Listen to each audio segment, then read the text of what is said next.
Now, coming to the complications of the blood transfusion, when we broadly classify them, two categories are identified. There could be immune complications and there could be non-immune complications. So the immune complications would be including hemolysis, antigen antibody बनी है तो hemolysis हो गई है, acute hemolysis if IgM is involved, and delayed hemolysis if IgG is involved. IgM जो है ये आपकी ABO blood group में और IgG जो है वो आपकी RH blood group में involve होती है. RH ब्लड ग्रुप की जो हिमोलिसिस है वो लेट होती है, 2-3 हफ्ते के बाद शुरू होकर 4 महीने तक चल सकती है आहिस्ता आहिस्ता, और जो इम्यून आईजीएम की जो हिमोलिसिस है वो अर्ली होती है.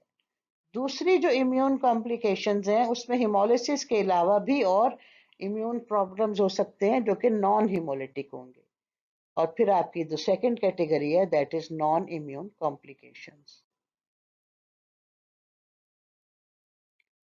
So coming to the non-hemolytic immune reactions, these occur due to sensitization of recipient to donor's white cells and platelets or the plasma proteins. इनके ऊपर भी तो आपके पास एंटीजेंस होते हैं ना, डोनर्स वाइट सेल्स पर और प्लेटलेट्स पर या प्लाज्मा प्रोटीन्स जो हैं वो खुद भी एंटीजेनिक हो सकती हैं. तो these reactions include febrile reactions, urticaria खारिश होती है और वो बड़े बड़े स्वोलन एरियाज आ जाते हैं स्किन पर, और रेयरली एनाफाइलेक्सिस कैन डेवलप. अब ये लफ्ज आपके लिए सारे के सारे नए हैं. फेब्राइल रिएक्शन का मतलब ये है कि इम्यून रिएक्शन जो हुआ है वाइट सेल्स या प्लेटलेट्स या प्लाज्मा प्रोटीन के साथ, उसकी वजह से फीवर हो गया. अर्टिक एरिया का मतलब है कि पर्सन को इचिंग महसूस हुई है और उसके स्किन पर बड़े बड़े स्पोलन एरियाज नजर आने लगे हैं. और एनाफिलेक्सिस का मतलब है कि पूरी बॉडी की जो ब्लड वेसल्स हैं उनसे फ्लूइड लीक हो रहा है और वो डायलेट हो गई हैं, जिसकी वजह से ब्लड प्रेशर बहुत लो हो गया है, कार्डियक आउटपुट लो हो गया है, and the patient is in shock. शौक क्या होता है ये आप बाद में पढ़ेंगे, आज आप सिर्फ इसी लफ्ज को याद करेंगे.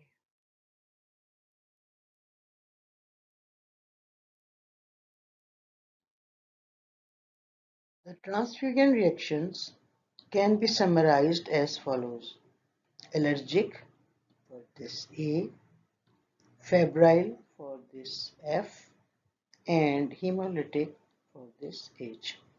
The allergic reactions are the first to appear and the person feels severe cold, shivering हो रही होती है, there is itching and there are rashes on the body, red color हुआ हुआ होता है, flushing हुई होती है. Then the person can have fever. If you record, the temperature now starts rising, the person is shivering, there is anxiety on the face, the person complains of headache. When you feel the pulse, it is fast, and then you feel the respiration, count the respiration, it is fast. Hemolytic, the RBCs have started breaking down because of antigen antibody reaction, and this is evident by headache, chest pain. Then the person is apprehensive, afraid of death. The person is complaining of low backache, he is having chills, that is shivering, the fever is rising, and the heart rate is increasing, respiratory is increasing, and the blood pressure is low. When the blood pressure starts getting low, the cardiac output also is decreasing. This is producing shock in the person. At this moment, any of these reactions, if they appear in the patient, you have to stop the blood transfusion. The IV line should be maintained, and this normal saline should be given to the patient so that any injectables can be injected through this IV line. Otherwise, it will be difficult to find an IV line in the person when the person is in shock. Now, these reactions occur in the first 10 to 15 minutes or after the first 50 cc of the blood have been injected, and immediately the blood transfusion should be stopped, and after stopping the blood transfusion, those medicines which you have to give, जिसका अभी हम जिक्र नहीं करेंगे, बाद में इसकी बात करेंगे, you have to give those medicines and they should be given to the patient through this IV line.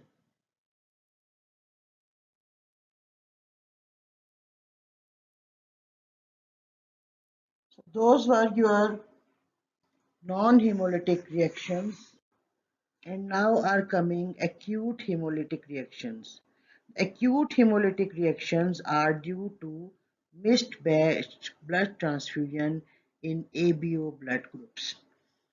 Rarely it can be in Rh antigen positive and negative mismatched blood transfusion, but to the extent when this acute hemolytic reaction is so heavy in case of ABO blood groups, the Rh reaction is not that heavy usually, but if deep sensitization has been done in case of Rh antibody entering the Rh positive blood for 2 to 3 times, then only there will be fulminant or drastic mismatched blood transfusion reaction in case of Rh blood group. Now, this acute hemolytic reaction is characterized by agglutination of the RBCs. What happens? The RBCs have got A or B type of antigen, and the plasma of the person in whom the blood has been injected has got antibodies against A or B antigen if this was a mismatched blood transfusion. If there was a matched blood transfusion, there is not going to be any reaction, but in case of a wrong mismatched blood transfusion, agglutination of the RBCs of the donor with the antibodies of the plasma of the recipient is going to cause hemolysis of these RBCs. Hemolysis का मतलब है breakdown of these RBCs. What will the person feel? The person will have fever, the person will show shivering, the heart rate will increase, the blood pressure will decrease, there will be increased rate of respiration, the person may feel nausea or vomiting, the agglutinated RBC may block the blood vessels of the heart causing chest pain. Pulmonary edema can occur because of allergic reaction. Agglutination is antigen antibody reaction and this may cause pulmonary edema. Congestive cardiac failure will occur because you have got less number of RBCs now and heart is getting weaker and weaker by getting less oxygen in this case. Acute renal shutdown can also occur after this hemolytic reactions in the transfusion, and the acute renal shutdown can be due to reasons. Number one, agglutinated RBCs clumping in the blood vessels of the kidney in the glomeruli, where they can be eaten up by the macrophages, and the hemoglobin is going to entangle itself in the blood vessels and the tubules of the kidney, destroying their function. Number two, when the kidney blood vessels are blocked, the blood supply to the kidney is blocked, and this causes acute renal shutdown. Delayed hemolytic jaundice can also occur. Delayed hemolytic reaction can also occur, and that would be due to production of bilirubin after hemolysis of the RBCs, and this bilirubin is going to cause jaundice in this patient. So if the person dies because of acute hemolytic reaction, there is no chance of a delayed hemolytic reaction. That you should remember. The non-immune complications means that these complications are not due to antigen antibody reaction, but because of on the RBCs, but because of other problems. The complications that are associated with massive blood transfusion, those complications that are because of transferring of some infection from one blood donor's blood to the recipient blood, or those problems, those complications which have come from faulty technique of transfusion. Now this massive blood transfusion, number one, cardiac arrhythmias, cardiac arrest, or circulatory overload. These three words are at this time, you do not know these three words.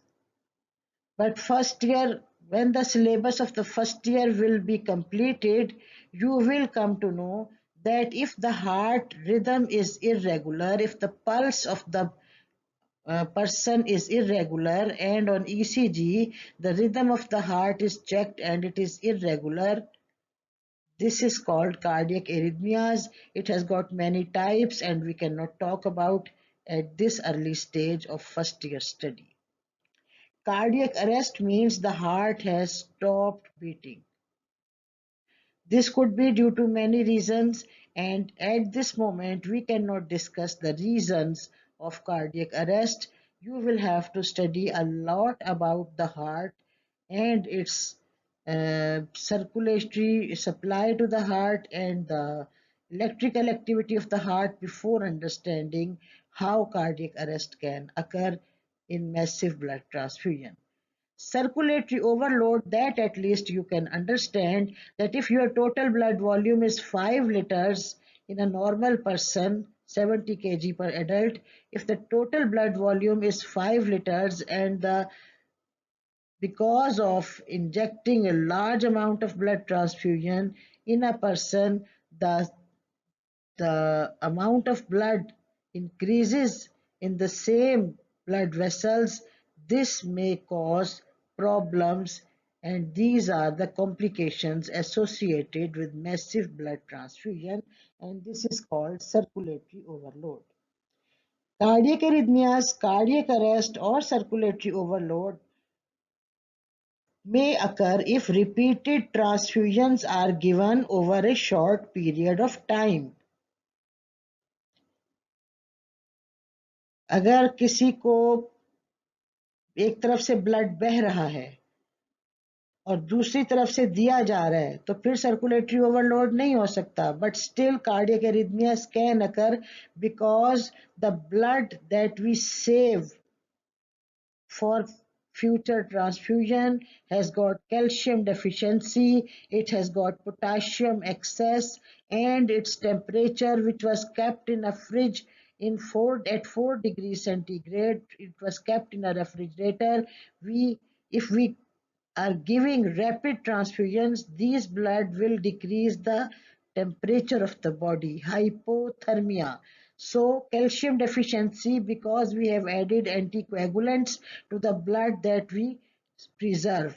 Potassium excess, because the RBCs are continuously breaking down and intracellular potassium from the RBCs is now coming in the plasma. So that is in excess in the plasma. And hypothermia, because the stored blood is at 4 degrees centigrade, stored at 4 degrees centigrade, and you may not get enough time to bring it to the room temperature before injecting it into the body. So these three processes can produce cardiac arrhythmias, cardiac arrest, and circulatory overload. Number two is thrombophlebitis.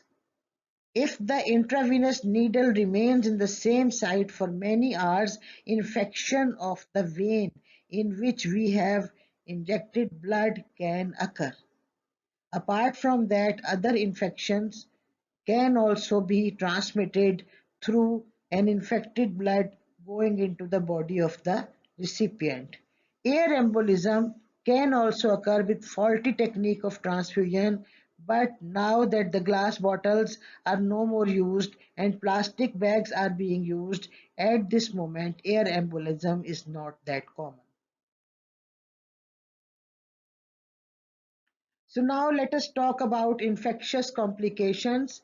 We have been talking about tests that must be done before on the blood before preserving it, and in these cases we were talking about infectious agents can pass along with the blood transfusion from the recipient to the donor. So if what are the diseases that can be transmitted are hepatitis B, that is very dangerous, and it can be transmitted by the blood, and immune deficiency syndrome. This immune deficiency syndrome or AIDS can cause problems in the person, and these are less treatable diseases, the hepatitis and AIDS. Other viral infections and parasites and bacteria. Which parasite do you remember? Malaria is the parasite that is usually seen in the RBCs of the area where malaria is prevailing and the person is having malaria. So the malarial parasites are present in the blood. Certain bacteria can be present. Certain bacteria can be present in the blood if these bacteria are injected are infecting that person. Bacteria जो है वो एक ऐसी condition है जिसमें bacteria blood में आ जाते हैं किसी शख्स के. अगर ऐसा कोई शख्स डोनेट करता है अपना ब्लड तो ही will transfer bacteria to the donor. So we repeat, the infectious complications could be transferring infectious agents through the blood into the recipient, and these infections could be hepatitis, AIDS, viral infections, and parasites like malaria and other bacteria, which may include typhoid when it is in the blood. Now let's talk. We have been talking about blood transfusion, and the major topic of discussion was antigen A or antigen B incompatibility. Now we can talk about RH antigen incompatibility. The RH the RH genes are actually C, D, and E. Mainly, main RH genes are C, D, and E, and the most common of them that could be causing problems antibody production are rhesus D antigens. D antigens are the ones that are most probably going to cause problem if incompatible with the blood of the recipient. And if the donor's blood is Rh positive and the recipient is Rh negative, we usually mean by this that the D antigen is present in the blood, and this is causing problem in the patient. Now this Rh incompatibility, we are going to talk about how Rh agglutinin is produced. Rh antibody is not present in the blood of a person who has got no Rh antigen. When we were talking about the ABU blood groups, we stated that every person who has got A blood group will be having antibodies of B type in him, in his plasma. And every person who has got B blood group will be having antibody of A type in the plasma. And a person who has got O blood group will be having antibody A and antibody B in the plasma. So this is not the case in case of Rh blood typing. The Rh and glutenin is always will be produced in the plasma of a person who was Rh negative and has been given Rh positive blood. This Rh positive blood can, in case of a pregnant woman, can come from some sort of injury to placenta. Some of the Rh positive blood of the baby can go into the blood of the Rh negative mother, and then the mother will produce Rh antibodies. If a person who is Rh negative is injected with Rh positive blood by mistake or in case of dire emergency, then this blood of the donor will produce antibodies in the recipient's blood, Rh antibodies. What are the characteristics of Rh transfusion reaction? We have seen, we have observed that the Rh transfusion reactions are not acute immune reactions. They are a little delayed immune reactions, because if a person having Rh negative blood is injected with Rh positive blood from a donor, this will produce antibodies gradually, and gradually the response is slow, and the maximum amount of antibodies produced by the recipient are reached in 2 to 4 months. So up till 2 to 4 months, the maximum response will not be seen on first transfusion. But after second or third transfusion, the response may be very fulminant. Fulminant का मतलब होता है बहुत शदीद, बहुत Zorawar response होगा antigen antibody reaction, and this will cause problem in like the same problems like the ABO blood group incompatibility. So let's talk about erythroblastosis fetalis, or hemolytic disease of the newborn.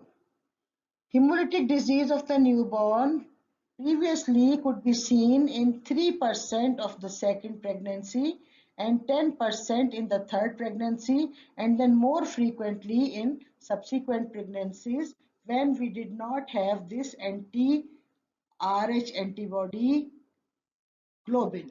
ये एक चीज है जिसे हम R H antibody के against tag कर देते हैं, so that they are neutralised. when the antibodies are neutralized, they are unable to destroy the antigen, Rh antigen, in the person.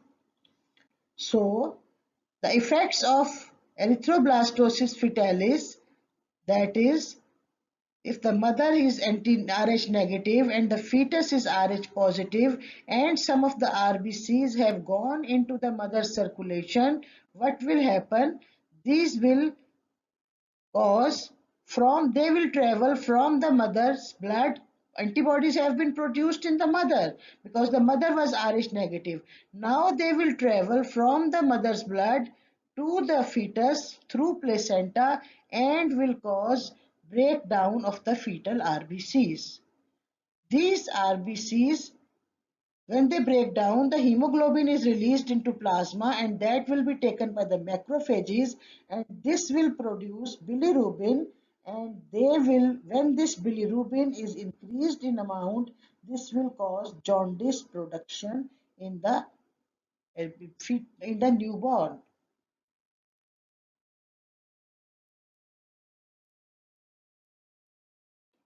So we see the same process as we have described on the previous page. Number one process is that this is the mother's blood, this is placenta, and this is the fetus. From the mother's blood has got Rh negative RBCs. Due to some injury to the placenta, the RBCs enter the maternal blood, or at the time of first delivery, when the placenta is separating, some of the RBCs enter the maternal blood. If these RBCs are Rh positive, then they will produce anti-Rh antibody in the maternal blood. Number three, when they are in the maternal circulation, these antibodies in the maternal blood are now going to pass through the placenta into the baby. This can be the second baby. अगर ये deliver हो गया था, if this baby has been delivered and the blood has entered the mother's and the fetal blood has entered the mother's circulation, antibodies will be produced in the mother, and when the next baby is in the womb, this will get these antibodies, which are IgG antibodies, and can come across the placenta. The ABO antibodies are IgM antibodies, and they cannot cross the placenta, but the Rh antibodies are IgG antibodies, and they can cross the placenta, and now they will destroy the fetal RBCs. What will happen to the baby? There will be severe anemia, there will be edema, fluid accumulation in the body, there will be jaundice because of high bilirubin level in the blood, there will be kernicterus. Kernicterus is deposition of bilirubin in the basal ganglia of the brain. ये एक structure होता है brain का, basal ganglia, जिसके bilirubin के लिए जिसके अंदर एफिनिटी होती है. So they, when they take up the bilirubin, there are mental problems and motor problems in the person after the person lives for a longer life. Enlarged liver and spleen are there because of extramedullary erythropoiesis. The RBCs are being formed in the bone marrow as well as the liver and spleen because there is severe anemia. Blast forms of the erythropoiesis poietic series in the peripheral blood. So because the erythropoiesis is rapidly occurring, it is so rapid that some of the blast forms do appear in the peripheral blood, showing that the RBCs are forming at a high speed. The treatment is done by removing the blood, Rh positive blood from the baby temporarily. 400 cc is removed at a time in a time of 1.5 hours from one vessel, and 400 cc is injected into another vessel at the same time. This 400 cc of the blood is Rh negative blood, so that the new RBCs of the Rh negative blood are going to supply oxygen to the tissues of the baby, and the Rh positive blood of the baby is being removed. Until this time, the antibodies against the baby's RBCs are destroyed because they were transferred to the baby from the mother. So these are the antibodies coming from the mother's blood. So they are destroyed within this time of 6 weeks or so. There can be 2 to 4 weeks, maximum is 6 weeks. So when the antibodies are destroyed, after that the baby will be producing its own RBCs, and they are of course Rh positive RBCs, and they will not be destroyed by the any antibodies because antibodies are no more present in the blood. Now, why do we remove this blood? Number one, we are removing the Rh positive RBCs because when they will be removed, bilirubin will not be formed, and the bilirubin which has already been formed will be removed, and kernicterus will not occur. That is very dangerous if the life continues. Prevention is desensitization of the mother, and we will discuss it further in the next slide.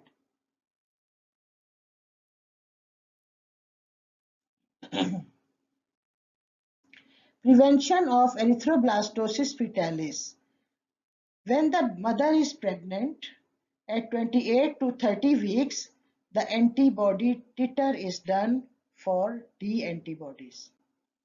So if the mother has got Rh negative blood, then her antibody titer is done for D antibodies. If it is seen to be positive, then the anti-Rh antibody globin, this has been formed against this D antibody, and so this is injected into the mother to take the Rh positive cells of the fetus that leaked into the maternal blood. Now, this antibody will neutralize these antigens, and because of that, the maternal lymphocytes will no more produce antibodies against the fetal RBCs. So, the anti-Rh antibody and the D antibodies will neutralize each other, and the maternal lymphocytes will not produce antibodies against the fetal RBCs to destroy them. This is prevention of erythroblastosis fetalis. Suppose there was no accident in the first pregnancy and the baby is born. The first thing that we do is cord blood typing. जो baby की cord होती है ना, उसके अंदर से blood लेते हैं तो वो बेबी का ब्लड होता है. If the baby is RH positive, then the mother is given this anti-D antibody, anti-RH antibody globin, and this will, if any blood, if it has gone from the baby via the placental break point into the maternal circulation, that antibody will be destroyed by this injection, and the mother will not get antibody production in the body, and this will prevent antibody formation during second pregnancy and erythroblastosis fetalis of the second pregnancy.